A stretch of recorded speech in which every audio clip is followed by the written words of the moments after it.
Hello and welcome everybody. So today we are going to start with the next stage of the child development, that is the toddlerhood. As you can see here, this is the development of the toddler stage. Toddler stage जो होता है जहाँ बच्चे crawl करते हैं, जहाँ पर बच्चे वॉकिंग सीखने की प्रयास कर रहे होते हैं। कई बार वो गिरते हैं, कई बार वो उठते हैं, और ये ही सिलसिला चलते चलते चलते एक स्टेप आ जाता है जहां पर बच्चा खड़े होके चलने लगता है।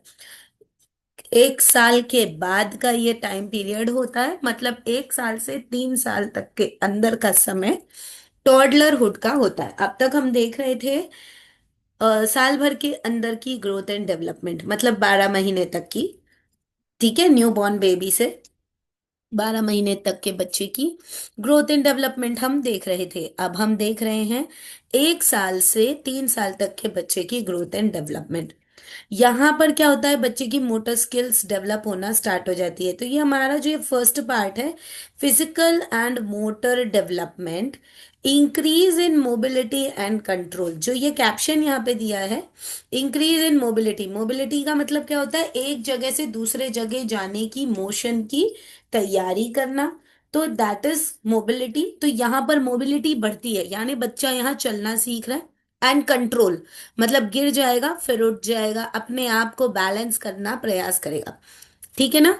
तो उसकी फिजिकल और मोटर डेवलपमेंट में यही सारी चीजें होती है।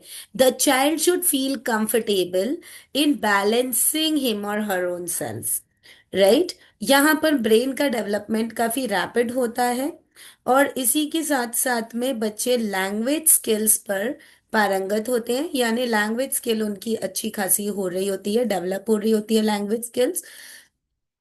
जैसा कि हमने पहले ही देखा था कि बाहर की जो लैंग्वेज है उसको वो कैप्चर करते, उसको वो एब्जॉर्ब कर रहे होते हैं, तो यहाँ पर वो कुछ कुछ चीजें बोलना भी स्टार्ट कर देते हैं। One one two two words they start to speak as well.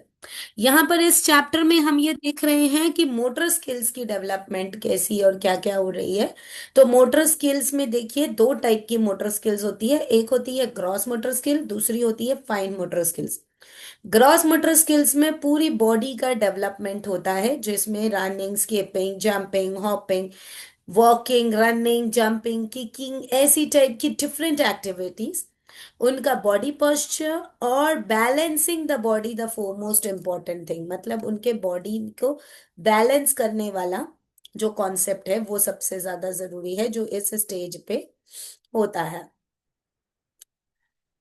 इस एज में बच्चा जो है एक ट्राईसाइकिल चला लेता है, मतलब 3 साल तक के अंदर के बच्चा जो है पेडलिंग कर लेता है, अपने बॉडी को 2 पहिए या 3 पहिए पर बैलेंस करने का प्रयास करता है। 2 पहिए पे तो कम, लेकिन 3 पहिए पे काफी अच्छे से बैलेंस कर लेता है। कुछ बच्चे 2 पहिए पे कर लेते हैं विद बैलेंसर्स, तो वो तीसरा ही पहिया कहलाना, जबकि वो होता चार है।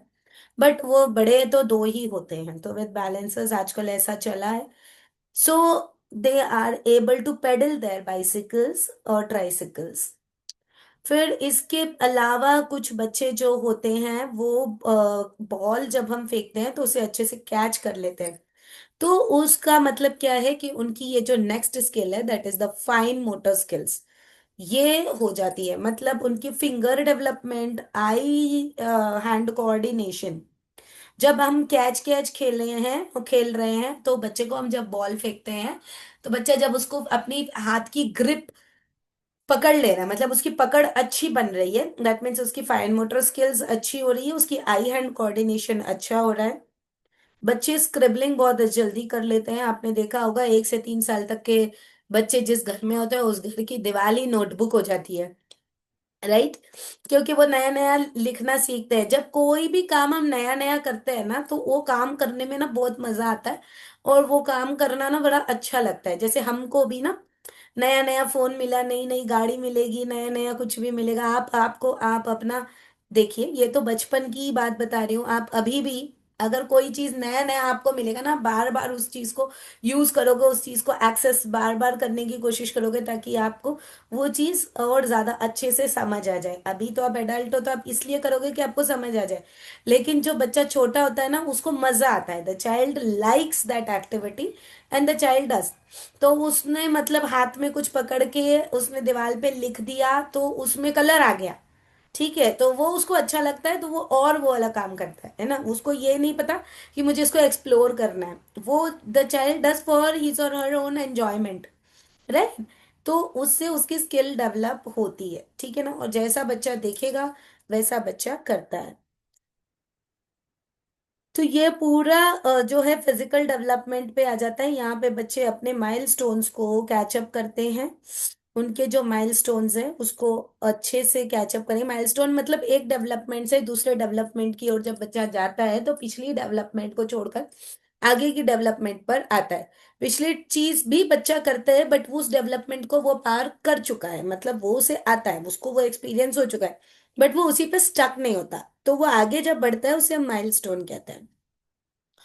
Now next is the cognitive development. Cognitive development मतलब बौद्धिक विकास, बौद्धिक क्षमता। यहाँ पे क्या होता है, देखिए यहाँ का caption, mental representation and symbolic thinking. यहाँ पर बच्चा अगर बुद्धि, बच्चे की बुद्धि में कोई भी चीज जब प्रिंट हो जाएगी, छप जाएगी कि ये चीज ऐसी है, तो वो अपने वे से थिंक करेगा, अपने हिसाब से सोचेगा।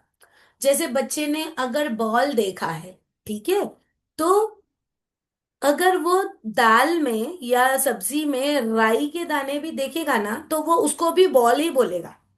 समझ आ रहा है, मतलब उसके दिमाग में अगर कोई चीज प्रिंट हो गई कि ये चीज ऐसी है, इसको ये कहा जाता है, तो उसी सिंबल को वो उसी के तरीके से सोचेगा और उसको सेम नाम देगा।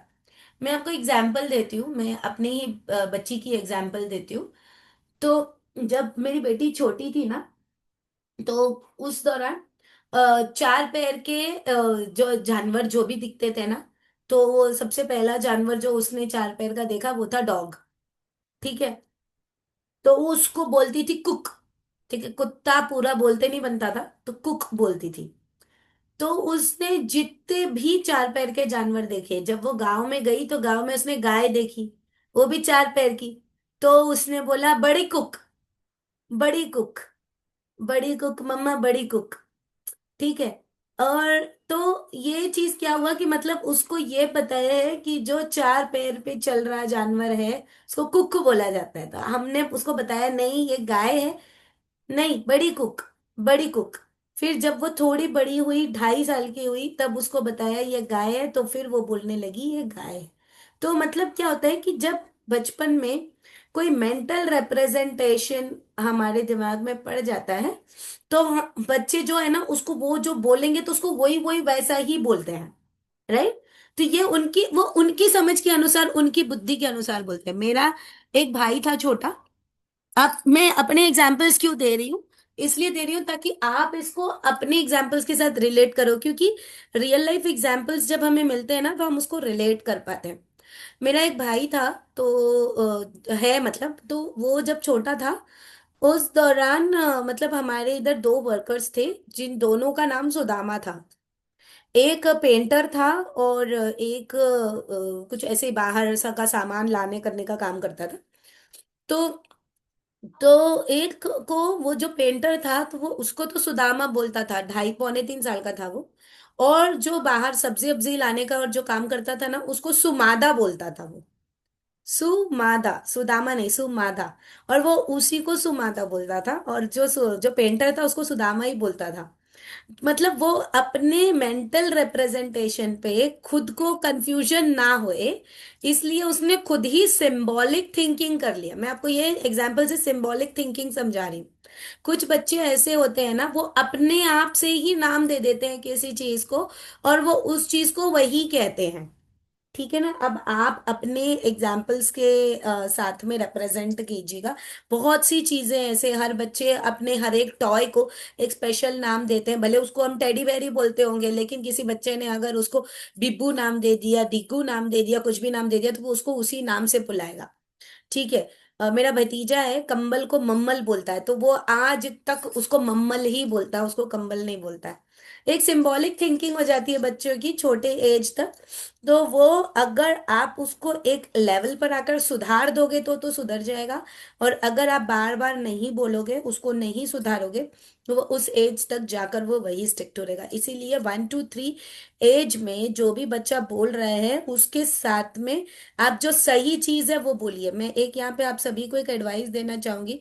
जब कुछ बच्चे होते हैं ना, स्टैमर करते हैं, स्टटर करते हैं, स्लटर करते हैं, ऐसी चीज में हम भी बच्चों की तरह स्टैमरिंग, स्टटरिंग, स्लटरिंग करने लगते हैं, उन्हीं की तरह। ठीक है, कभी कभार बच्चों के साथ करें, ठीक है, लेकिन हर वक्त हमेशा हमें बच्चों की तरह ही नहीं बोलना चाहिए, क्योंकि फिर बच्चों को उनकी इस शब्द का, उनकी बोली का बढ़ावा लगता है। उन्हें वो नहीं लगता कि वो कुछ उल्टा या गलत बोल रहे हैं, उन्हें वो चीज सही लगती है और वो उसी को कैरी फॉरवर्ड कर रहे हैं।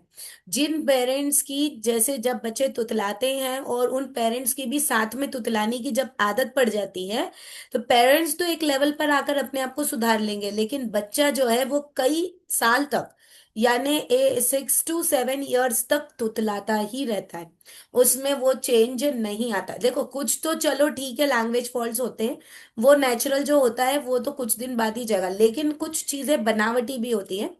तो ये चीजों पे सुधार करना इस एज पे जरूरी है। एक्चुअली वो चीज सिंबॉलिक थिंकिंग हो जाती है कि ये चीज सही है, लैंग्वेज का प्रॉब्लम नहीं होता, वो that is the symbolic and the mental thinking. The child thinks that this is good and this is perfect and there is nothing to be changed, right. तो ये वो वाला पूरा चीज है। अब आ जाते हैं हम लैंग्वेज डेवलपमेंट पे। जो लैंग्वेज डेवलपमेंट है, ये होता है फ्रॉम वर्ड टू सेंटेंसेस। यहाँ पे बच्चा वर्ड्स, कई वाले वर्ड्स बोल बोल के सेंटेंस बनाना स्टार्ट कर चुका होता है। वो धीरे धीरे वर्ड्स बोल रहा होता है। कई बार बच्चा ना ऐसे की की की जा जा जा, ऐसे बहुत से शब्द को बार बार रिपीट करता है। मतलब वो आगे का सेंटेंस बोलना चाहता है, उसके माइंड में वो होता है, लेकिन वो उसको अच्छे से प्रेजेंट नहीं कर पाता। बहुत से बच्चे ऐसे होते हैं, वो एक साथ फटाफट सारी चीजों को बोल लेंगे और तुरंत रिवर्ट कर देते हैं, तुरंत रिप्लाई कर देते हैं। ठीक है ना। जैसा वो अपनी एनवायरनमेंट में सुनेंगे, जैसा वो अपने एनवायरनमेंट में कैच और कैप्चर करेंगे, वैसा और उस प्रकार से वो देख पाते हैं और समझ पाते हैं। तो ये हुआ लैंग्वेज का। यहाँ पर बच्चा जो बोल रहा है, इसमें आपको उनके environment language, speaking language near by them, social attachment towards the people, ये बहुत ज्यादा इंपॉर्टेंट है। यहाँ पे बच्चा जितना ज्यादा सोशल होगा उतना ज्यादा लैंग्वेज को कैच और कैप्चर करेगा। अगर बच्चा सोशल नहीं है, जैसे कुछ बच्चे जो है जॉइंट फैमिली में रहते हैं, दादा दादी, चाचा चाची, ताऊ ताई, मम्मी पापा, सब लोग साथ में रह रहे होते हैं, तो वो बच्चे जो हैं बहुत ज्यादा जल्दी, क्योंकि सोशल होते हैं, कई हाथों में जाते हैं, तो ये सबसे बात करते हैं, तो ये अपने लैंग्वेज को काफी जल्दी कैच और कैप्चर करते हैं। But if the family is nuclear and there are only little members of in the family, the child learns, but the child may learn, अगर पेरेंट्स एक्टिव हैं तब तो बच्चा जल्दी सीख लेगा। लेकिन if the parent is occupied, like for example father has gone for the duty and the mother is occupied in the kitchen, the child is playing alone with the toys and everything, if the child is the only child is not having the siblings, so the child may take time to learn the language। इसीलिए ज्यादा से ज्यादा बच्चे को social होना बहुत ज्यादा जरूरी होता है। So this was about the language development. Next है हमारा socio emotional development. I am expanding these because ये छोटा छोटा ही टॉपिक्स है, बहुत ज्यादा ऐसा नहीं है, और ये सारे डेवलपमेंट्स हम ऑलरेडी देख चुके हैं। सोशियो इमोशनल डेवलपमेंट जो है हमारी रिलेशनशिप को एक्सपैंड करने में हेल्प करता है, हमारी लाइफ को इमर्ज करने में हेल्प करता है। मतलब बच्चा जो है अपने अपने रिलेशनशिप को एक्सपैंड करता है। ये कौन है, ये कौन है, कोई भी नया व्यक्ति आ रहा है, सो जानने की कोशिश कर रहा है। जो बच्चे सोशल नहीं होते ना, वो जल्दी नए बच्चों के पास में नहीं जाते, जिन्हें नहीं पहचानते ना, तो उनके पास नहीं जाएंगे। कुछ दिन उनको लगेगा पहचान करने में, फिर समझेंगे। जब उनको लगेगा कि yes I am safe in these hands, then only the child will go in those hands. Okay. Some kids are not worried about it, वो तो सबके पास जाते हैं, ऐसे बच्चों का भैया बड़ा ध्यान रखना पड़ता है। हमारी फैमिली में 90% बच्चे ऐसे ही हैं जो सबके पास जाएंगे भाई, उनका तो इतना ध्यान रखना पड़ता है, किसी ने कुछ भी दिया उठा के ले गए तो होता है। अब ये ऐसे तो कोई नहीं लेके जाता यूजुअली, ये नेबर्स ले गए अगर अपने पास में, आप दिन भर घर में बच्चों को ढूंढते रहो कि आपका बच्चा कहाँ गया, पता चला नेबर्स उसको ले गए, क्योंकि नेबर्स के पास में भी वो बहुत अच्छे से खेल रहा है। छोटे बच्चे तो सबको बड़े प्यारे लगते हैं, कोई भी ले जाता है, कोई भी खेल लेता है। इवन मेरी मम्मी भी मुझे बताती है कि जब मैं बहुत छोटी थी ना, तो मम्मी काम कर रही होती थी, पीछे से कोई भी नेबर आके उठा के ले जा रहा है, एक आध कोई बता देता था, बाकी कोई कभी नहीं अगर बताया तो मम्मी तो पूरे एरिया में ढूंढती रह जाती थी कि रितु कहाँ चली गई। तो ऐसा मम्मी मेरी बताती। मैं भी छोटे में ऐसा था कि मतलब सबके पास चले जाना, ऐसे मिलनसार। अभी भी यही नेचर है, ऐसी बात नहीं है, लेकिन यह है कि जब बच्चे ऐसे होते हैं ना, तो पेरेंट्स को यूजुअली काफी ज्यादा ध्यान रखना पड़ता है, उनकी सोशल इमोशनल बॉन्डिंग काफी ज्यादा और जल्दी अटैच हो जाती है।